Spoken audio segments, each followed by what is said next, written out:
Welcome to the Art of Being Nimble podcast. I'm Glenn Smith and I'm your host. In this series, we'll introduce you to business leaders from around the world who will interview about how they've overcome challenges of operating a business in today's dynamic world. Through their stories, we're going to hear about what problems they've had and how they fixed them and the benefits it's brought them. Importantly, you're going to learn some lessons about what you can then use in your organisation to do similar things. So let's get on with the show and hear the next story. Today's guest needs little introduction to anyone who's followed UK politics or the justice system. Sir Robert Buckland QC is a former Lord Chancellor and Secretary of State for Justice, a barrister for over 30 years and a long-standing public servant in the British Parliament.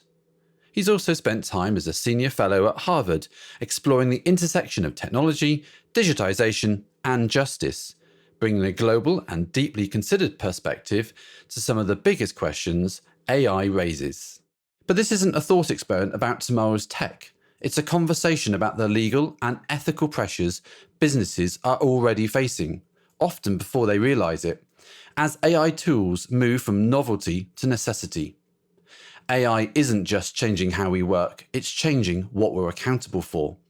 From data retention risks to copyright confusion, and from global regulation gaps to the ethical limits of automation, we explore the legal grey zones, the practical red flags, and the critical need for transparency. Whether you're running a company, shaping policy, or just trying to keep your footing in a fast-moving terrain, this one's worth your time.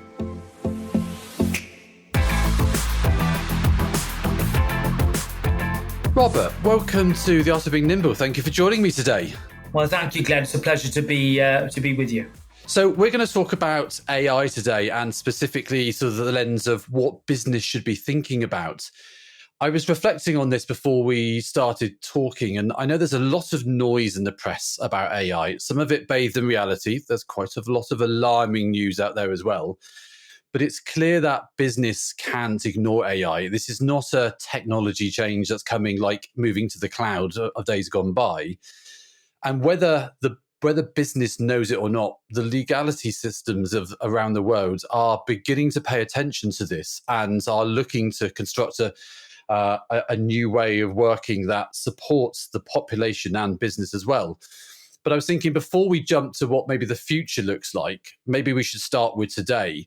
Where would you say we are today regarding sort of the legal and ethical expectations of businesses trying to use AI? I think we're in a little bit of a miasma or a fog at the moment, because the truth is that, AI, I mean, it's such a misused term, but let's just go with it for the moment. AI is already with us now. Anybody who uses a Microsoft product will have something called Copilot on it. That is a form of artificial intelligence, and it has ramifications for the way in which businesses retain and store often very important information. So, you take that example of data protection and data retention. There's a lot of law out there already that exists on this. GDPR would be an acronym that people are very familiar with on this podcast. But the use of this type of tool is already having ramifications, I think, for the way in which we navigate the law. So, in your larger firms, you're going to have people who are going to be dedicated to this and making sure that their systems are hermetically sealed and safe, and are giving guidance to employees about the do's and don'ts. But, in your smaller, your SMEs, it's been more of a challenge because, with the best will in the world, those sort of resources don't necessarily exist. So I think there are a lot of people out there who are probably wondering, what on earth is going on? And are we really being given the guidance that we need in order to safely use the emerging products that are changing our working practices virtually day to day? And it's interesting you talk about the guidance, because as someone who runs his own business myself, you look at the guidance that's out there, and a lot of it seems very basic or out of date. So if you're an SME organization that's, technology is not your thing, you could easily imagine how it's possible to run into problems. Absolutely. So let me give you an example. Copilot is really good at keeping a verbatim note and summarizing a meeting. Really good at it. It can summarize a meeting. It can give you an agenda for the next meeting, but it has recorded everything that's been said in the meeting. So somewhere there will be a cache or a file with all those recorded comments. Let's say there's a dispute about something further down the line. I don't know, dispute about a decision that was made at a meeting that then affected a contract, for example. You know, an arbitration or a litigation case might want to see that or hear that document or read that document because it is a verbatim note. And that I think has really important ramifications for the way in which meetings are run, the way in which we retain information, and what it is that we should retain, or whether we should be saying, look, these records are not kept, they're destroyed after they're used for the purposes of making minutes, and we don't retain them. You know, that thought needs to be given to all the unintended consequences of this, this growth in wonderful assistive technology, but which itself is creating its own data that we then need to manage. And I suppose, like in that example, you talked about the meeting being verbatim recorded. I wonder how many organizations are already thinking who about that through the lens of, well, we already have data retention policies or recommendations, nay, laws in some instances. I can imagine, like you say, the larger enterprises are probably automatically setting up the system to purge those things automatically. But again, SMEs, maybe not so. I entirely agree. And of course, it might lead to a change in culture and behavior because people realize that every word they say is being recorded. That means that they might regulate or alter what they say in a meeting and take sensitive and difficult things offline. So that if you like, you no longer have that audit trail of the really important stuff because of this worry that everything's being recorded, everything can be attributed. There's no safe space. All these things I think have an effect on business relations, human relations, and the way in which we conduct ourselves. And I don't see much really deep thought being given to this at the moment by policymakers. So that's interesting then, because I was going to ask you about the existing laws that are in place. So we've talked about data protection already, but there's things like anti-discrimination, etc. Do you think that they are, I know we're in the UK, but just either here or globally, do you think lawmakers are keeping pace with the technology? And what gaps do you see causing us problems in the short term? There's nowhere near keeping pace. However, I would say this: I just caution against people who think there's an easy legal solution and that lawmakers have it within their power to draft legislation and craft a legislation that would really cover all bases, because this is the sort of slipping through your fingers metaphor. As soon as you think you've got AI, LLM, or assistive technology, you've then got Gen AI. You've got quantum computing doing incredible things at incredible pace. What's the point in passing a law that is outdated by the time it actually comes into force? And this is the dilemma that I think is affecting governments across the world. I mean, we can have a deeper chat about what we've seen happen so far. But I think in summary, the idea that you're going to get a general global standard or a regulatory norm on the use of AI is, I think, fanciful. I don't see it happening at all. I think that the very fact that the two biggest AI powers in the world, China and America, neither of whom really want to work with each other, and both of whom have very different ideas about AI regulation, will really reveal the wider truth that you're not going to get that sort of uniform approach. And that is on many levels worrying, but it also opens up opportunities, I think, in particular for countries like the UK. Yeah, and from when I was looking around, looking at doing some research for our call today, I like you said, you see that the UK and the US are taking a more casual, let's see what happens, collaborative approach, whereas the EU, for example, seems to be much more down the more prescriptive, we'll set some standards, but then it worries you that, as you said, our lawmakers au fait with the technology and keeping on top. And that's the problem, Glenn. But look, I'll say this about the EU law. The early signs are that it's not good for inward investment into AI in the EU, that it's putting people off, it's putting businesses off investing in AI in the EU. And that is really not where Britain needs to be at all. When you look at international indices, we're actually punching quite strongly in the AI investment space. Of course, we're nowhere near China or the US, but we are pretty strong in this field. And I think at a time when our economy is facing a lot of headwinds and we're being battered in terms of the amount of inward investment we're getting into the UK for a whole host of reasons that I won't go into here. They're quite political reasons. I think we can ill afford to create disincentives to further AI investment here. Now, there's a lot to be said for the EU approach. It gives you a certainty in terms of what is high risk, what is medium risk, what is low risk. But I think the very fact it's been predicated around risk rather than opportunity, I think has sent quite a negative message to global investors about how open the economies of the EU are going to be to this change. So I don't think Britain should do that. Then you've got America. The federal government clearly isn't going to do anything. They've ripped up the Biden executive order on AI, which actually didn't have force of law, by the way. These Trump talks about his executive orders. None of them are laws. They need Congress passes laws, and that's still, certainly when I last looked, certainly the case in the US. However, the line of travel that the federal government is taking is all about the big guns. So the Stargate project, which Elon Musk hated, by the way. I mean, there's the idea that they're all singing birds in this, even before the big row, is nonsense. There's a lot of tensions within big tech between the big cheeses. But at a federal, at a local level, at a state level in America, you've got a lot of AI legislation, a lot of it. So Colorado has a code. California has legislated a lot on AI, as have a number of East Coast states as well, as you would expect.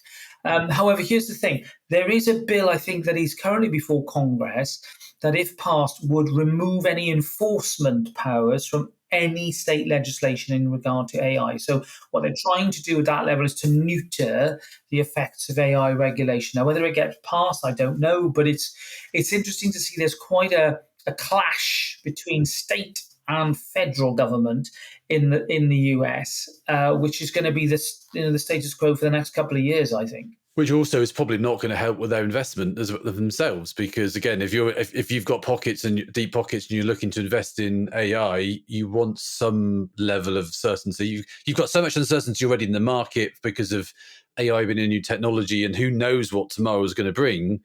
You don't know if you don't know what legal operating system you're going to be within. That causes challenges. It does. However, there are other considerations. We've got to be realistic about the availability of energy, and in particular electricity, to power the data centers that are crucial to the scaling up of this technology, as we all know. Now, in the US, fill your boots. They've got room, they've got space, they've got grid that they can do. Now, in the UK, I'm sad to say that we're not in that position. We need more data centers in the UK, but the connectivity to the grid issue is major. What I hear time and time again is that admirable plans for more data centers are being stymied because there just isn't that early connectivity or capacity of the grid to in effect feed the very, very high energy demands, electricity demands of this infrastructure. And unless the UK government gets really serious about that, my worry is that even though we've got an attractive environment, we're not going to be able to attract the investment at scale that I think we need. We'll do research and development. We're very good at that. We're always good at developing new things and then finding them bought up by other countries or other companies. But wouldn't it be good if, in this instance, Britain was able to scale up its own approach and its own innovation in a way that could make us, world leaders? Yeah, I was reading a report a few months back about the analysis of the AI market, and let's talk about the power challenge, and saying actually the country, very simply, regulations or not, the countries that can actually get data centers and power to pursue them, they might be the winners just because of the law of physics. Yeah. Correct, and that is a big worry for me. Law is one thing, but the commercial opportunity and sheer power, Mm. when you turn it on, will be a big question that many investors will be asking. At the moment, the answer is not a very encouraging one from what I can see. Yeah. If you were advising a boardroom today about AI, what would be the early red flags that you would urge them to look out for when they were looking to create or adopt an AI strategy? So I think the first thing you've got to go into is data and data protection and confidentiality. If you're a company handling very sensitive commercial information, that is, and you're used to keeping it well within the walls and fenced off, be careful what you wish for with AI. You need to be absolutely clear about what your requirements and what your spec should be of any system before you blithely go ahead and use it. So I think the general answer to a company is know what you want. Identify what it is that you want very clearly before buying an AI product. There's far too much, I think, lack of focus by purchasers when they buy these products. The suppliers have got an interest to sell them. It's a commercial interest. They've got to sell these products. They're probably trying to hit targets. They're going to be less vested in the needs that are your priorities than you are, and therefore you, the business, are going to be the provider, the consumer, are going to be the best placed person to identify what it is you need. You don't need to be a technical expert for that. You need to ask yourself, is it confidential? What can it be retained safely? Can it be destroyed? In a safe way. Is it accessible to all our employees? All these questions. Can it be restricted? All these questions are the ones that need to be asked. And then, secondly, you've then got to, be very clear, I think, in terms of where you see the AI fitting into the process and into the structure, because it doesn't just come in as a side option. It is very much, something that changes the way we all work, and therefore, you might view it initially as like a very eager young trainee doing lots of wonderful things and being very, very busy and doing things that would take human trainees all night? Or does it then grow into something more senior as it becomes more trained in your culture and your data? And are you able to entrust it with further responsibilities? I think that is the really interesting question about AI. And again, businesses need to know what they're comfortable with and need to identify what it is that they would, regard as a red line in terms of the determinative power of AI. Because no doubt, if you wanted to, AI can make a whole host of decisions for you. But, they might be plausible decisions, but they won't necessarily be the best. And that, I think is something that, business people, MDs and CEOs need to absolutely get to grips with now before rushing off to some, half-imagined, nirvana where they can sit back with their feet on the table and watch the AI do everything. I was thinking when you were saying about, do organizations know what they want? I suppose you do feel for the world of business because the technology is changing. So I suppose it's difficult to know what you want if you don't know what it can do, and what it can do tomorrow is different from today. I think I was also reflecting and thinking about, what's the drivers for it? Because on one hand, you could have a more financial driver of, well, it's cheaper than people, and I can have lots of little AI bots doing quite low level handle turning type activity with relatively low risk. And you'd like to think people then should check it in the same way they would check the work in a disciplined sort of labor management route. But then there's also of actually the ones that are trying to really embed it into the technology and do proper product management and ideation and a bit of R&D using the backbones that exist from the models like Microsoft and Anthropic, etc. I think I suppose that's the challenge, isn't it?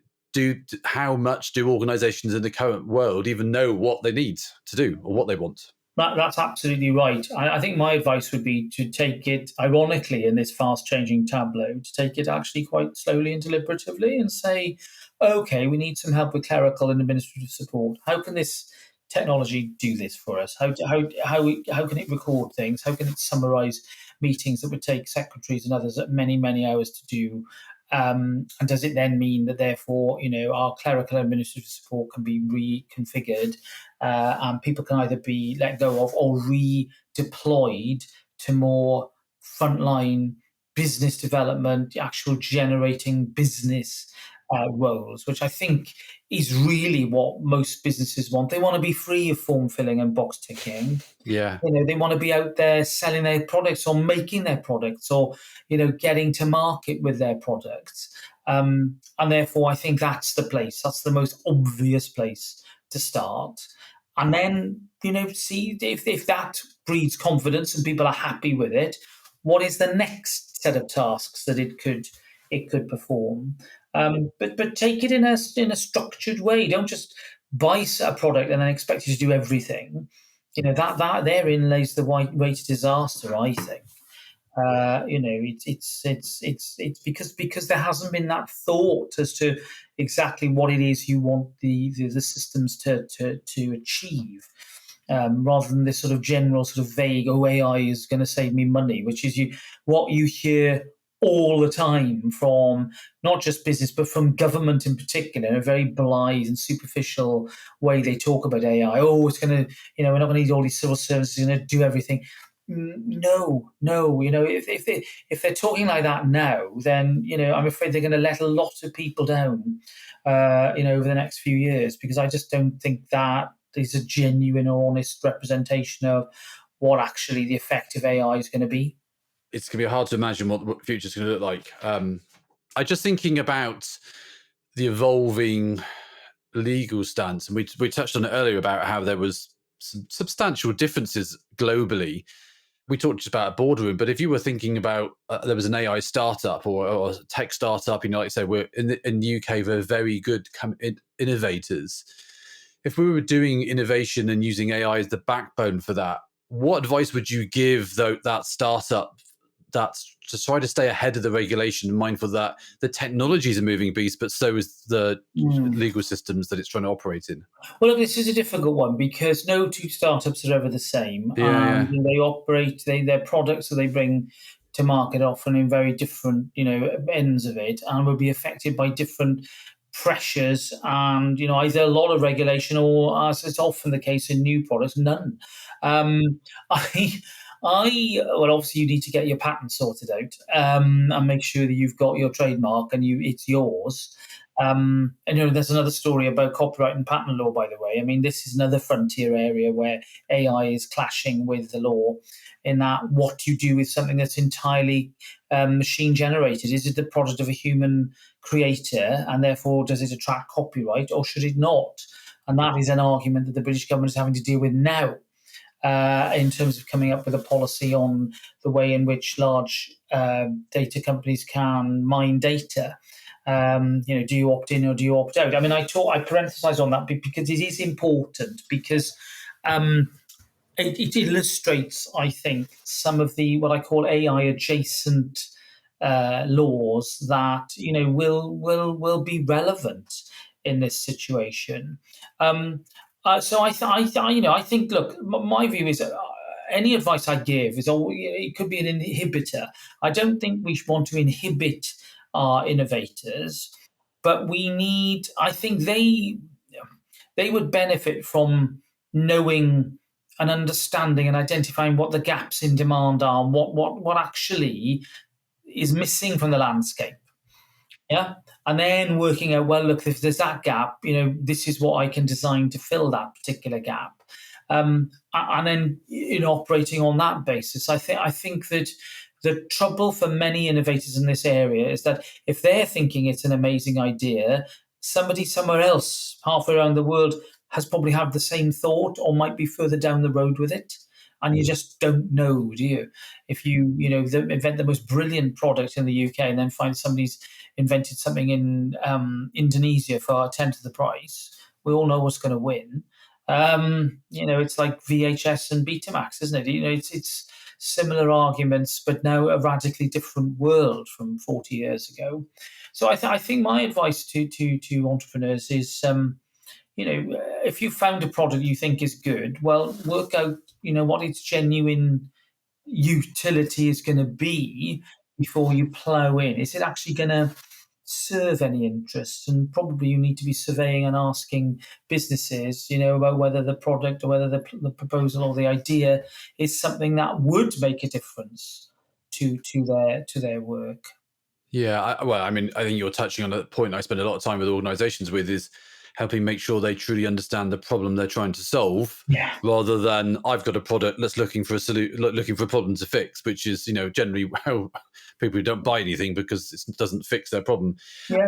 Maybe we should just quick look back to copyright. You talked about the topical challenges of today. I was listening to an entertainment podcast recently, and there was an author on there, and he was trying to take a balanced view of some of the publishing houses that are selling their back catalogue to the companies to train their models on, but conversely saying, well, that's great, but that's worth about 50p for me because there's no royalties or whatever.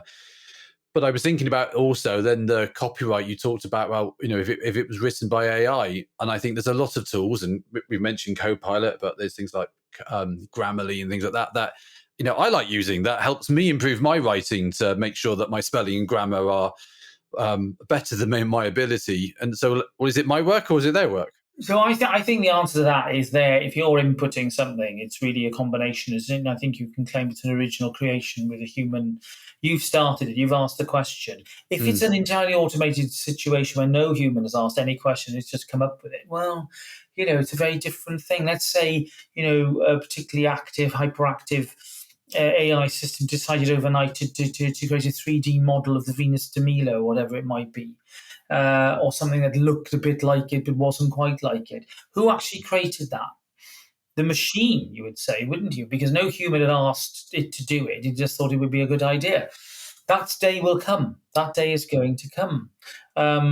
Particularly, at least for benign activities like that. I mean, let us hope the day doesn't come when, defense weapon systems are able to autonomously fire on each other without any human getting out of bed. But that does create a problem for otherwise very clear law. There's been I think a really unfortunate distortion of the debate in the UK. Some in government have been saying, "Oh, copyright law is confused." No, it's not. It's very clear. It's based upon the law that was created 300 years ago. And it was created because the government had a monopoly on printing, and both publishers and authors realized that if they got together then and supported a change in the law to protect the copyright of authors, publishers would have more power and more ability to sell books. And that's exactly what happened after the Copyright Acts were passed in the early 18th century. And Britain became one of the most productive and amazing centres of literature and learning in the Enlightenment and in the world. You're seeing an echo of that now through, as you mentioned, the selling of the back catalogues by the likes of Axel Springer, News International, and others. Look, I don't blame them actually for doing that. I think they've come up with quite a pragmatic solution to a problem that otherwise would have seen them perhaps going to court and taking it to litigation and arguing the toss with a judge about whether they should have millions of pounds of revenue or get nothing at all. That is what the New York Times and other titles are doing in America at the moment. Getty Images are doing the same here with their case in the High Court, which is on the first part of which is going to be heard next month. That litigation is expensive and risky business. I can understand why certain publishers have wanted to just do a deal. But there might be a way. I think there probably is a way forward. And with regard to future content, and it's probably going to take the form of some sort of licensing system, I think, where in effect, if you're the holder of a license, approved license, you can then have an authorized activity. Otherwise, no. I think that might be a fairer system for everybody, because there's no way you can just let it become a free for all.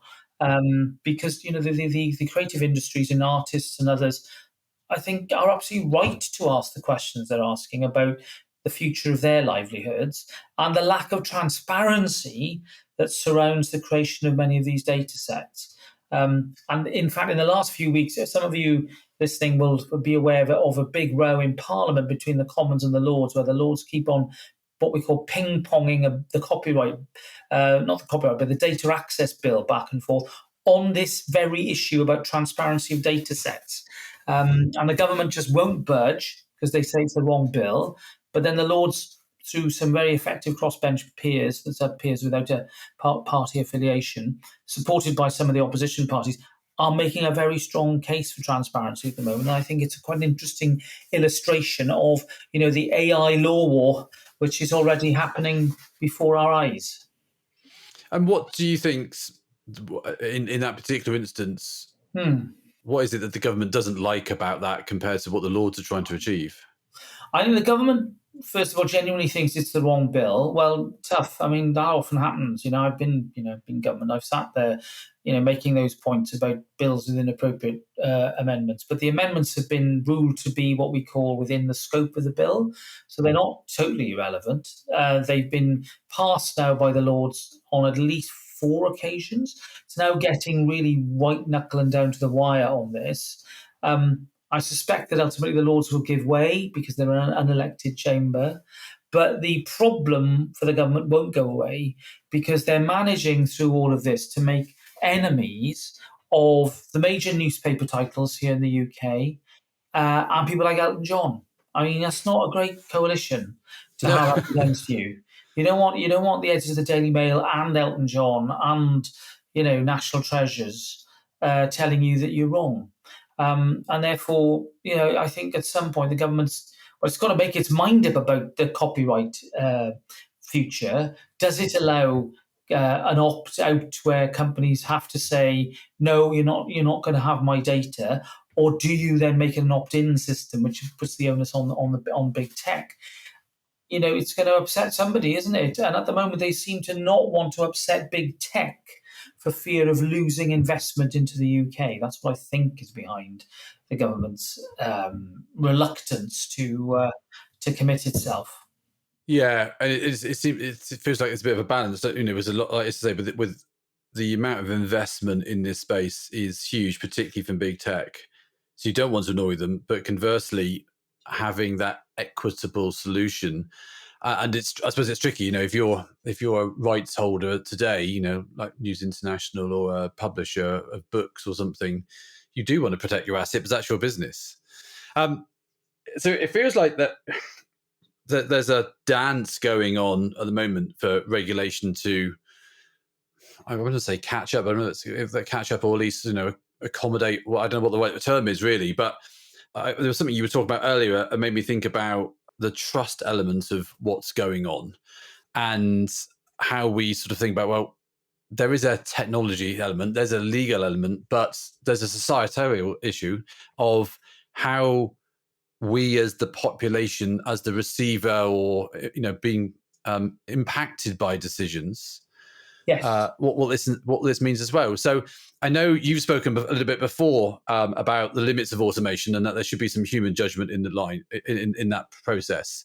Where do you think that line needs to be drawn today, and how do you think that might need to evolve?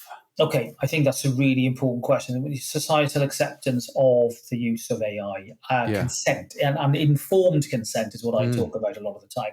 I mean, we're living in an era now where we're asked to click on so many digital contracts. We never read them. All the Apple contract, we just accept and get on with it, put the app on our phone, and we don't think about it. And that's because we have got used to these products and we use them in our daily lives and they're safe and they've made our lives much easier. Get a map, Uber, whatever it might be, has changed a lot of the ways in which we do things and just made things a damn sight easier. And it tells you that with familiarity doesn't breed contempt here. Familiarity breeds acceptance. And this is what I think will happen in the world of AI. The more that people get to use automated systems, the more they trust them and like them, because they will have had a memory of, oh, it delivered this, so it did this very quickly for me, or it came to this decision. Oh, that was fine. It didn't. It was not quite what I wanted, but it was, it was fine. It was acceptable. And I'll give you an example. I mean, PayPal. eBay disputes via PayPal are resolved by an algorithm. Millions and millions of very small consumer disputes about, oh, I sold you a pair of secondhand jeans and, they weren't very good and they were damaged and I want my 30 quid back. All that sort of stuff, which, is important, but people don't necessarily wake up at night thinking about it, is already being dealt with algorithmically. So it's not a huge leap of faith for us to say, well, why not more? In England and Wales already, we're very close to that situation with regard to very minor criminal offences. So let's say you're done for speeding on the M4.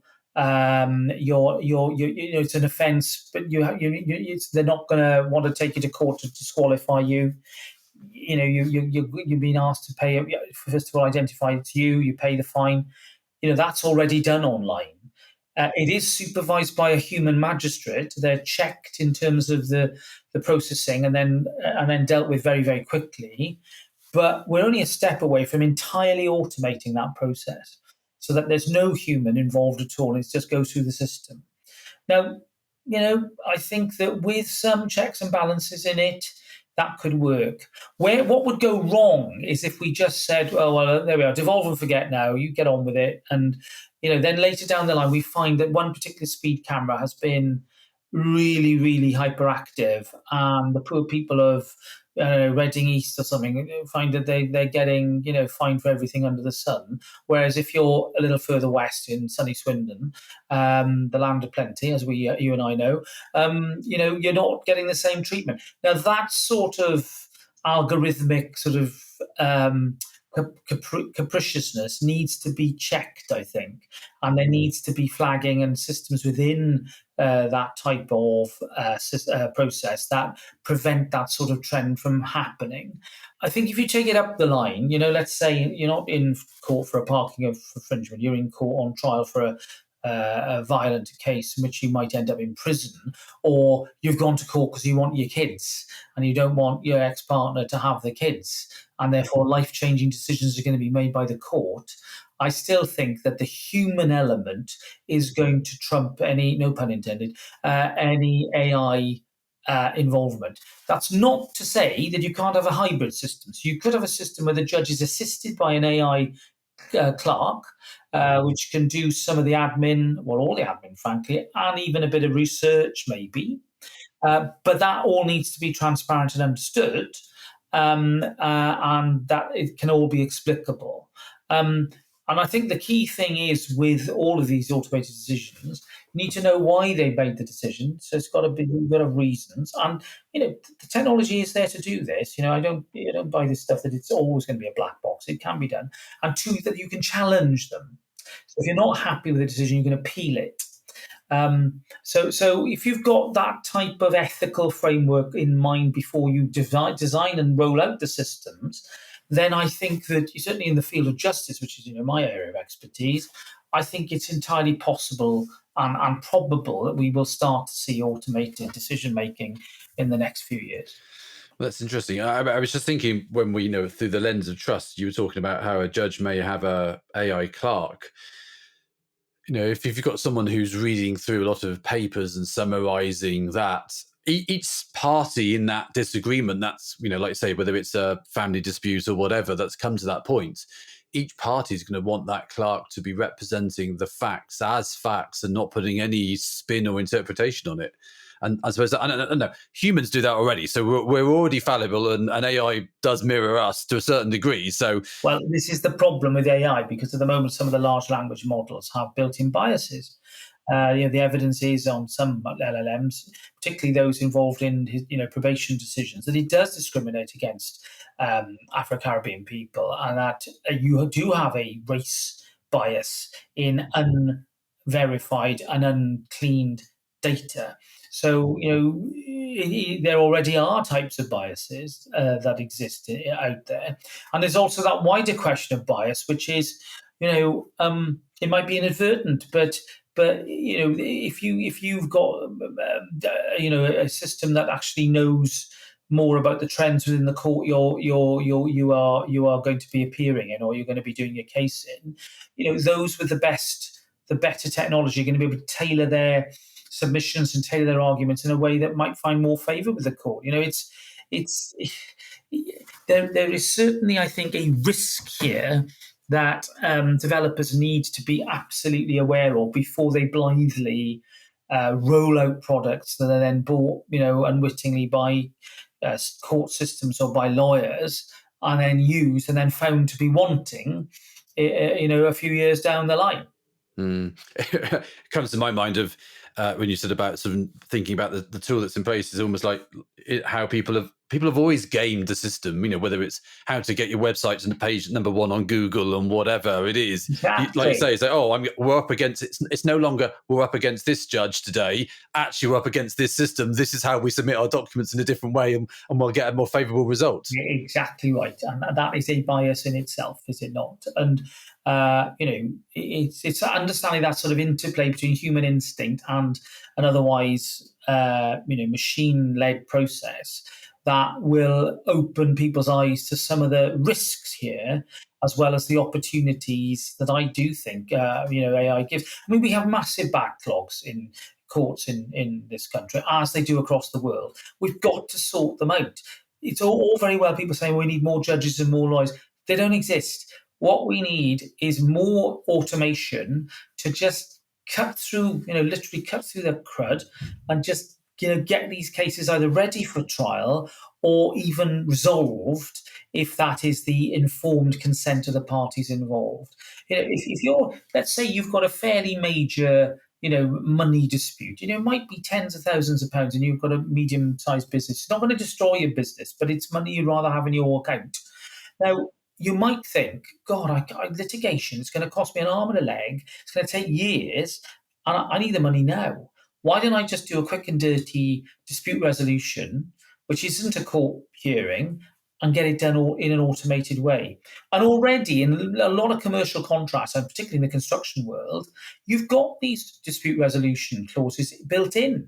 A lot of these disputes never go to a judge or a court. They'll go to a mediation, conciliation, arbitration process, ultimately, which is an entirely private system. So I certainly think that in private dispute resolution, you're probably going to see an even earlier adaptation of automation than you will in, say, a state system, with all the complications that a state system creates in terms of procuring models. God, the procurement system is difficult if you're a state purchaser, and all the safety that they will want built into a state sanctioned and state controlled automated dispute resolution system. So you can see where human activity is likely to go in this area, I think. And like I say, it's going to be that low-hanging fruit that's less risky and more procedural orientated. But I think it's interesting when we talk about the benefits it could also bring, in addition to helping with the backlogs, which is going to be great.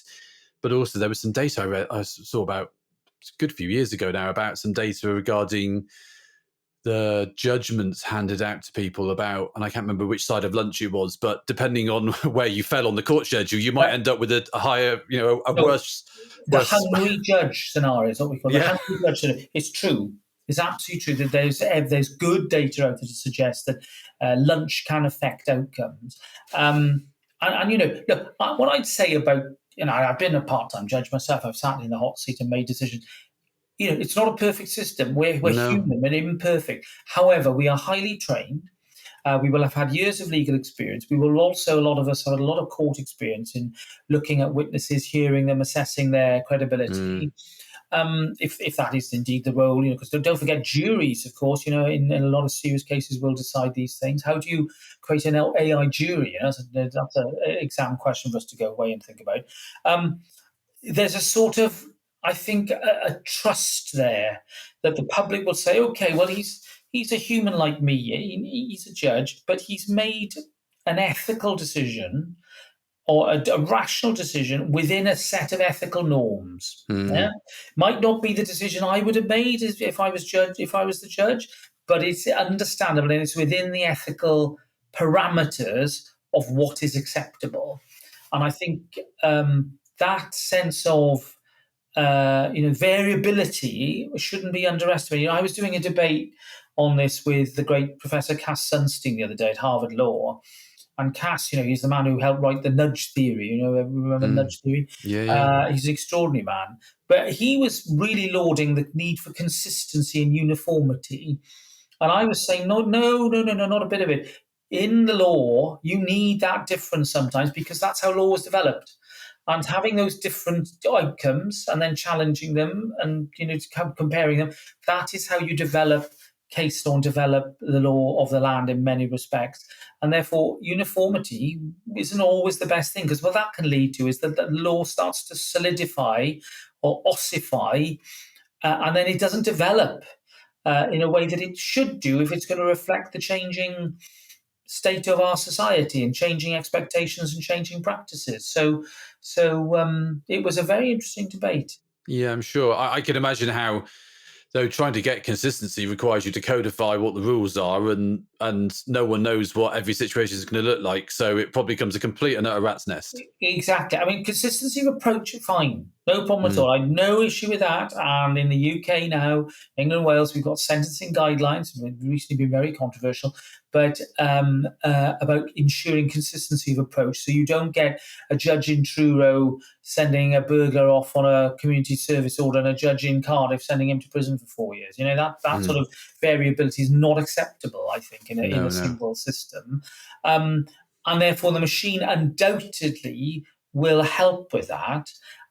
There, of course, will be certain countries, and let's be honest, certain court systems where standards of ethics and honesty are not high.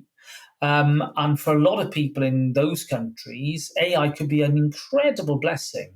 It could actually result in a vast increase in standards of fairness in countries that are just for the best of the world, just don't have that. And that's been pointed out to me by a number of lawyer colleagues of mine from across the globe who said, don't just assume that by your sort of Western European standards or your British standards that AI would result in a diminution in standards. It could well, in many countries, vastly increase the quality of justice. So I do think we need to bear that in mind. Yeah. Well, it's easy to look through the world through your own eyes, isn't it? Just bringing the topic of trust back to business then. If we've got a business leader who is worried about trust for, with its customers or regulators or just society as a whole, what sort of one principle would you, should they anchor their AI strategy on to help in that cause? Okay. Openness. Transparency, accountability. Just be open about it. To say this process is assisted by an AI system. We use it to do this, this, and this. Ultimately, the decision is made by a human, but we owe it to you to tell you that this system has been used, and just keep start as you mean to go on, and just disclose and be honest about it. I know people tend to worry about commercial sensitivity. I don't think that sort of stuff is commercially sensitive. You're talking about the process, not the content. And I think people shouldn't get hung up about that. I have no problem in judges, for example, using AI as long as they say that they have done. And there have been a few examples in courts here in London where High Court judges have indeed used AI tools to help with aspects of their work and told the parties that to know, with no issue at all. Where it goes wrong is where you've got, again, legal services is my area, lawyers sort of using it without telling anybody and then producing a load of cases that either don't exist or with citations that are, and details that are entirely the opposite of actually what was decided. And that, I'm afraid, is a disciplinary matter. And a number of lawyers are already, up before the beak or the professional standards body because they have misled the court. And that, I think, is a wider application for business. You don't want to mislead anybody. You don't want to mislead your customers. And I think just be open from the get go, and nobody can really criticize you. The hallucination effect of AI is quite entertaining, isn't it? There was something recently I heard about how one of the media outlets, I can't remember where it was, I think it was in the US, had published the best summer reads of 2025. And it had been outsourced to a content creation agency, and it had been done by AI, and 4 of the books didn't exist. So it's like... Absolutely. So they didn't exist. I've had that experience myself doing research on ChatGPT, where in order to give me a plausible answer, it came up with guidelines that didn't exist, or parts of a guideline that does exist, but sections that clearly did not exist. That's plausible, but it's wrong.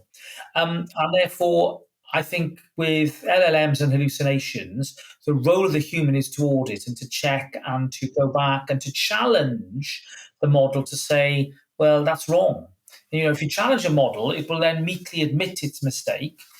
Though, of course, I'm not sure. Of course, it doesn't think like us. So I'm not sure it sort of thinks that it's made a mistake in the first place. But if you challenge it, it will then try and come up with something else. But that something else may not be right. So. However, I'd say this about hallucinations: whilst they are certainly a real factor at the moment, it's not always going to be the case. No. And I think that will ebb away as an issue, particularly as we move away from the LLM model to something more generative and more, a different scale of artificial intelligence, which is, as you know, with quantum computing now coming down the line much more quickly than people even a few years ago would have anticipated. No, absolutely. And like you said, I suppose it's been transparent about how you got to the answer and testing itself.